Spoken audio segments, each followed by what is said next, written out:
everybody, I'm Nick, and welcome to the Sega Genesis 6-pack, an official multi-cart that was actually distributed by Sega of America back in the day. So there's 6 games on here: Sonic 1, Super Hang-On, The Revenge of Shinobi, Golden Axe, Streets of Rage 1, and the puzzle game Columns. This was actually my first exposure to a bunch of these games, not Sonic 1, not Super Hang-On, and not Streets of Rage. I do have those cartridges, but also the Sonic 1 icon they have here feels like they leaned more towards the Mega Drive box art rather than the American box art, because he has the more cartoony look here rather than the American design, even though this is the US cartridge. It's kind of weird, but it still says it's Sonic the Hedgehog 1, with a literal 1. So, yeah. I don't remember. Let's just get right into the game, shall we? So, what's going to be happening with this is I'm just going to be taking a few minutes with each game to show off what they're like. Sonic 1 will be taking the least amount of time in this video because, hey, guess what? The VHS Play series started with Sonic 1. If I actually remember to do the card thing over in the top right corner, maybe I can link it that way. Will there ever be a VHS plays on the other videos? I have no real idea. Especially for Columns, probably not, because as a puzzle game, unless you're literally Tetris, I'm not sure what else I could really say about you at this point. Because Tetris is, even though I played it very casually, it's the one game I played the most. But yeah, we're just gonna, I died. Haha, funny. I'm just doing a quick run through with Sonic 1. Like, I've showed this off already, but it's a part of the collection, so I gotta do it. Just one level from each game, and just like a round or two of Super Hang-On and Columns with how those games work. But I'll explain more of those when I get over there. And I'm just like, you know what? I didn't even get the Super Sneakers, but I still got the time. So, this is Sonic 1 at this point. You get to the end, you get past the signpost, and then you boopa the Eggman. Or the Robotnik, depending on how you're feeling today with localizations. So, if you want to switch games with the 6-pack, you actually have to power off the system, because if you hit the reset button, you're just going to reset the game you're currently playing. Yeah, it requires a full console power off if you want to go to the next game. I do not remember if I show this off here, but I believe I at least show powering off. Yeah, so this is me powering off the game, and then we're just going to cut right back into the menu itself. Unless there's anything super glitchy, we're just going to go right into it. Anyway, Super Hang-On. I actually do have a cartridge of this. I believe this is a port of an arcade game with the same name of Hang-On. I've only ever experienced this game specifically, and I am absolutely terrible at it, but I do like the 4 music tracks that they have here. Unfortunately, like the arcade game, they make you be on a timer for this. So, I remember to hit the wrong button to actually hit the gas. So, for a moment here, I'll be, like, slow and stuff, but then I'll actually remember to actually accelerate. So, you need to have a combination of, being on the gas at all times and being able to hit the brakes to be able to hit your turns just right. And not be leaning into it all the time, because if you skid against the ground a little bit, you'll slide a bunch like that out of control, just like as you hit racers and whatnot. And I do not know why they gave the bike man here such a prominent ass, but you know what? Okay. But yeah, you see me there trying to turn, but I lose control, so I actually go around that. This first run here doesn't actually go as well as I would like, because I end up hitting things. And so I actually run out of time just as we're transitioning into the next part of the race. But I think the end credit, you know, when you go to put your high score in music, I like it. It's neat. And it's not really all that hard to set a high score. It's not like they'll be saved anyway. So, per usual, the name of... Ah! So, I was disappointed with that run because I had a bad start, so let's go with it. So, let's nail those turns. Although, there's not really, like, anything super impressive to it because of the way the graphics, you know... I believe it's supposed to be emulating the Superscaler arcade tech. So there's really only so much you can do with it. But I do eventually, like, get the hang of it. It's just actually trying to accommodate dealing with the other racers here. But yeah, I actually make it to the next checkpoint here. So we can keep the race going. So generally, the course will change about every 2 checkpoints or so. So I just do the best I can to weave around different racers, and I at least have to show off crashing. Yeah, a bunch of motorcycles just zoom off like that. And for the longest, for a moment I did remember what those birds said, but it's just like, man. Also, I cut that really close. But yeah, bird sign. Ain't it lovely? Oh yeah, this is the part where I actually weave in between 2 races like that. I'm like, you know what? That's neat. That gets to stay in the video. Anywho, let's transition over to what will be the final part of the race. And I believe, though, unfortunately due to me crashing there earlier, I don't end up finishing this race. But it's much better than last time. Just doing the best I can to, you know, get us, you know... Yeah, it's this crash specifically that ends up having me lose the game. But you know what? That's just how it goes. So close, but so far. Game over, man. Let's input that same name again. But I let things scroll in first. Because it's just how I felt like it. Besides, you get to hear this music a little more. Ain't that neat? So yeah, with more than triple the score, it's still the same name. Ah!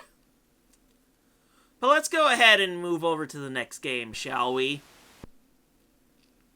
So yeah, glitchy time, going into the Revenge of Shinobi. Thank you, Yuzo Koshiro, for the OST. I love it! So I'll just let the intro play in.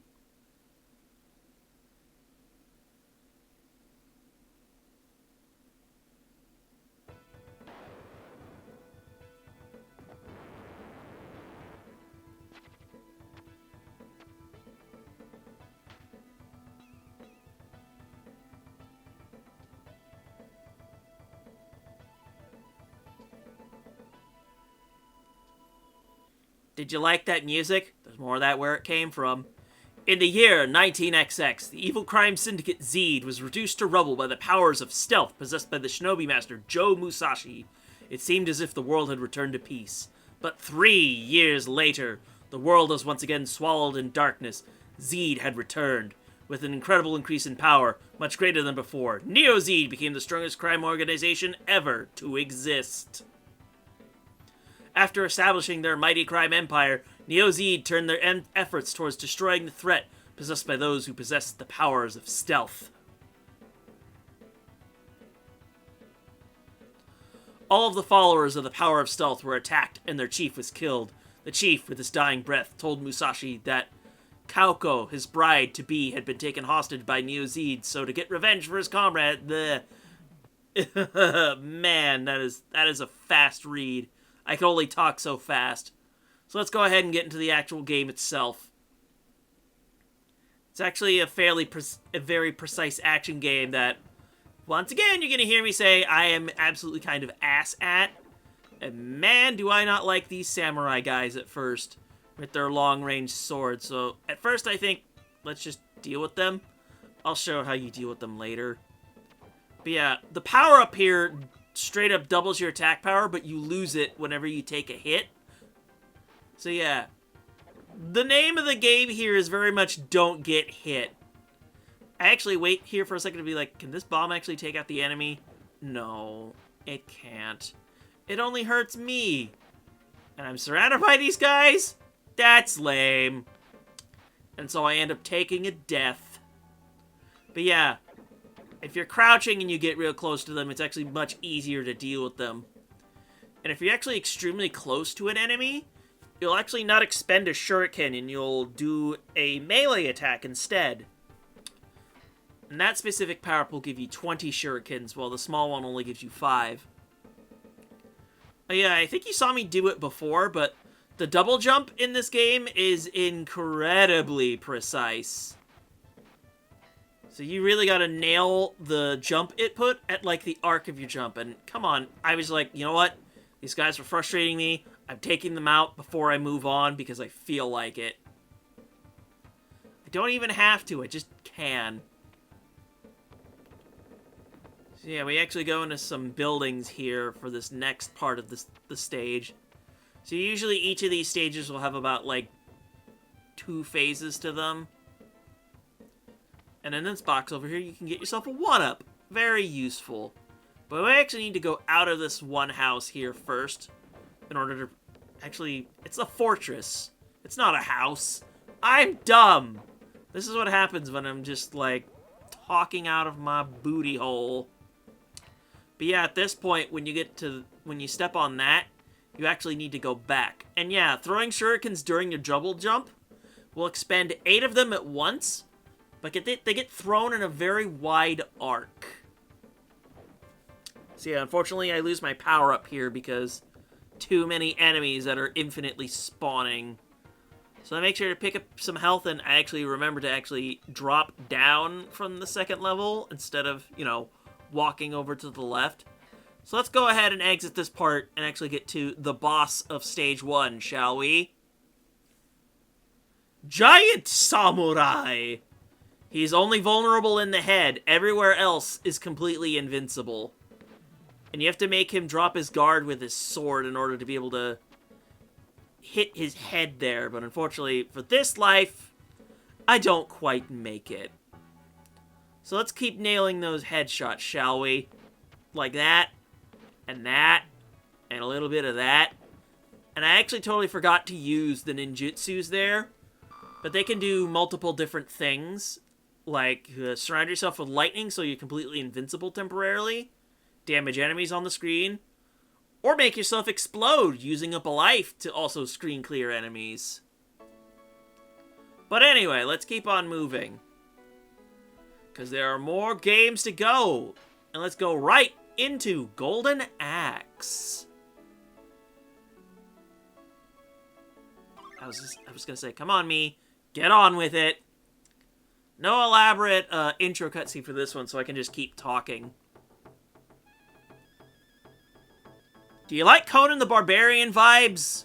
Because that's very much what this is at this point. Because Sega was very much into action games at this point. So let's just keep going with another port. But yeah, with the demo here, it'll just show off, yeah, you wander around, you can dash and shoulder tackle into enemies, take rides that you can also do a dash attack with, and also you can get knocked off. How fun. But yeah, you can actually play this game co-op, which is actually, you know, going to be quite hell. But there's actually a beginner mode, which will just take you through a couple of the levels, but I'm just going to do the first level arcade mode. But we have 3 different playable characters to choose from. And I believe one of the main differences with them that I can tell you for sure is that they all have different magic levels here. Death Adder invaded the castle and has taken the king and princess prisoners. My good friend Alex was also killed in the battle. Peace to the land is my duty! Apparently I did not give myself enough time to talk. Oh, wonderful. But yeah, you beat up dudes. Like, what else do you do with beat 'em ups? Just try to make sure one doesn't, you know, take a moment to give you pot shots. Because unfortunately these guys love to do that sort of thing with me because they're like, I'm not paying enough attention. There I go. Eating ass again. Oh yeah, these little thieves. They have magic pots for you. So yeah, you'll definitely want to collect those because your magic is basically a screen nuke. And the amount of damage it does is dependent on your magic level. And it will consume every point of magic that you've collected up to that point. So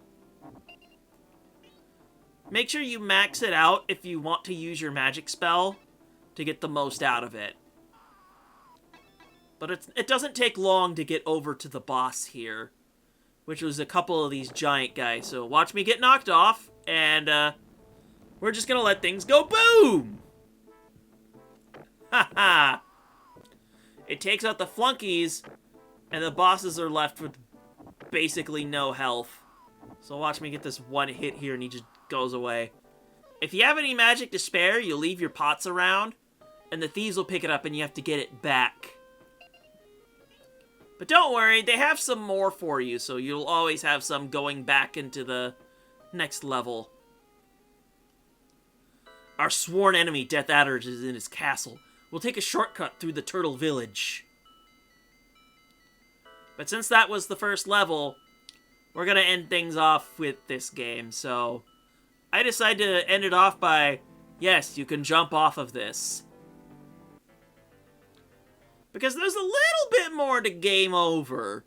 Specifically, the game ranks your score. And as you'll see coming up here, it gives you a strength ranking, and then it gives you a grade based on what your strength level was. Don't ask me how it's calculated. I don't know. I've never actually beaten this game before, so let's go ahead and move on to our next game over here, which is going to be another classic Yuzo Koshiro soundtrack, Streets of Rage!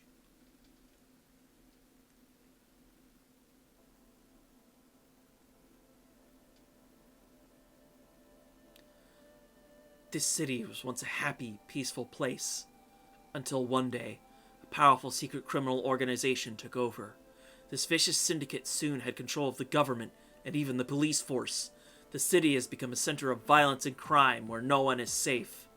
Amid this turmoil, a group of determined young police officers has sworn to clean up the city. Among them are Adam Hunter, Axel Stone, and Blaze Fielding. They are willing to risk anything, even their lives, on the Streets of Rage. This is the part where I go, the Japanese name for the title is Bare Knuckle, so they're cleaning up the streets with their bare knuckles. Adam Hunter, sex male, age 23. I'm not going to read all this stuff. So yeah, this is just giving you a lowdown on the characters that you don't even really need to know in order to play the game. So let's just get this intense pan for the city. Well, we get a nice, huge sprite of the three characters. Oh, yeah. So how about we get going, shall we, to the character select screen. Once again, this is another game you can play with 2 players. So, each character has, like, one little flaw, but it, like, doesn't really matter that much who you pick. You can get through the game with just about any of them. And unlike Streets of Rage 2, there isn't any, like, hidden moves you do. You have your jump button, a punch button, and one more button I will get into once we start the game. Because I am pretty sure most people who have played this game have accidentally hit this button right at the start of the level. This soundtrack is so good! Yes, we will absolutely go straight to this soundtrack. I do not remember if that is the title for Streets of Rage 2, but I believe this track is called Go Straight. But once again, we are beating up fools. They do not get a health bar in this game, unlike the second game. I'm going to bring that up a lot because Streets of Rage 2 is an absolute classic. But yeah, that Pine Pot sign is also referenced in Sonic Mania, so that's where that came from. But yeah, you beat up punks, you go, and you watch me get beaten up in the face, If you walk right up to enemies, you'll grab them, and you can do fun stuff with that. But yeah, there are hidden things in these phone booths you can break. So you'll have weapons like, you know, a glass bottle. You think that that's incredibly violent, but okay. We also have the classic in a lead pipe. Watch them fly and watch me get punched in the face. But yeah, the lead pipe can actually beat up multiple enemies. It's actually really nice. You can do a similar thing with the baseball bat. And unfortunately, death, well, it drops you right back to where you were, so it's not that much of a sweat. Apples will restore part of your health, but there'll be another item to do healing later. And yes, knives are here, and they can be thrown. So let's go ahead and get everybody an ass whooping. The turkey heals all of your health back to full, and of course I grab it really early because I'm just like, I'll end up leaving it behind, except not, because we're here at the boss. Anyway, the button I keep referring to is the screen nuke button, because one of your police force buddies comes in with a literal rocket launcher and kind of rains hell upon the area. And it does quite a lot of damage, so you can save that up for bosses and or really tricky screens. The first boss isn't that much of a pain. As you can see there, I actually depleted his health really quick. But yeah, I hope that was a nice little sneak peek at that, because we're going to be moving on to our final game here in just a moment. With enough points, though, when you'll end up getting more lives there. But our final game, Columns, which is also where the music for this title screen comes from. And in fact, where all the sound effects in the menu here come from. So I believe Columns is another arcade game of the sort. This is something where I can very much be wrong, but when we go to the demo scene, it actually will be an arcade stick. How to play with the jewels. Use the stick to move the jewels. Cycle them into position with the button. Get 3 or more jewels of the same color. Vertically. Horizontally. Or diagonally. Starting easy will give you hints for a while. Starting medium or hard calls the magic jewel. Chain reactions pump up the juice.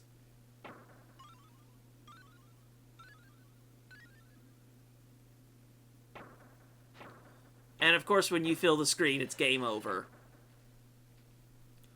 I'll tell you this right now, Puyo Puyo style games where you have to build chains like that, I am absolutely terrible at finding patterns. So like, for example, whenever I've played Dr. Robotnik's Mean Bean Machine, yeah, not a fun time. Well, the game's fun, I'm just bad at it. But yeah, we have an alternate title screen there. By starting with a different level, it actually adds points to your score. But yeah, I just can't handle when pieces start off really fast, because my brain just can't interpret what's going on in this speed. But yeah, I'm just gonna show off just a few things I can do here. In general, I'm just not the greatest at these. I try my best, but there's only so much my brain is able to interpret at high speeds. Like, I know I could get better at it, but even as a kid, I'm just like, yeah, I'm just... this was not fun for kid me. But yeah, the game is usually considered over if you fill up to the middle 4 slots on the top of the screen there. Usually the kill plane is usually in, like, say, Puyo Puyo is like the middle 2 squares, but here it's those middle 4. If you fill up the left and right, the very left and very right ones, you'll be fine. I'm just showing off the hint part here. Like, I'm actually trying to make some kind of combos or whatever. But I really don't have that foresight. This isn't really a game I've learned. But also giving you 3 jewels instead of Puyo Puyo's 2 adds up to the board so fast. There's a reason Puyo Puyo has lasted longer than a game like this.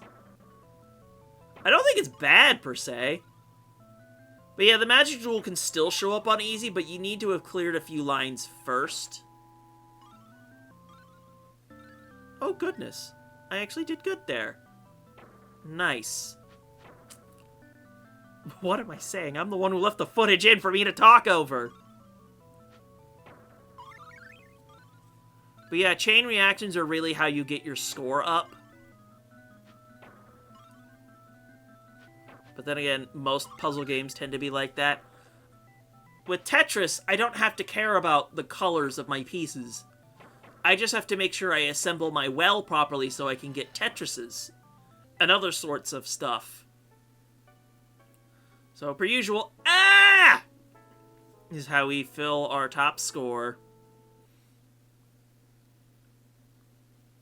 But that'll be it for the Sega Genesis 6-pack. I hope you enjoyed this little sampler of Genesis games. We will be getting back to Zelda after this, so there shouldn't be much more other than the last few dungeons for that. So, thank you very much for watching. I've been Nick. And this has been another VHS Plays video. So I will see you guys next time.